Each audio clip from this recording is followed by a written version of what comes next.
Ali si želimo Slovenijo revnih in bogatih? Komentar dneva Mateja Kožuh Novak, predsednica Zveze društev upokojencev Slovenije.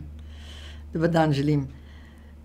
Mladi dostikrat me vprašate, zakaj se starejši borimo samo za pokojnine, češ da se ne oziramo na potrebe mladih. To seveda ni res. Vsak od nas, tudi vi, ki ste zelo mladi, boste slej ko prej prišli v starost, ko ne boste mogli več delati in boste potrebovali neka sredstva za preživetje do smrti. Dejansko se nam, sedanjim upokojencem, godi po napovedih, ki jih dajejo strokovnjaki in vlada, se godi mnogo bolje, kot se bo godilo vam.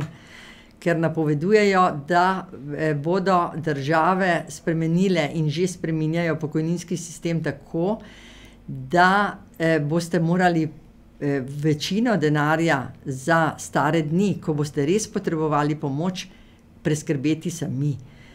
Menim, da je to zelo napačno, ker zelo malo ljudi si lahko daje na stran v sodobni Sloveniji. Velika večina vas živi iz dneva v dan, torej ne morete vplačevati v dodatne blagajne pokojninske, kar pomeni, da se boste znašli takrat, ko boste nujno potrebovali denar v hudi revščini.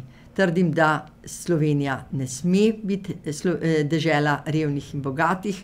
Mi že imamo izkušnje medsebojne solidarnosti. To solidarnost, ki jo imamo, moramo obdržati in jo moramo povečati.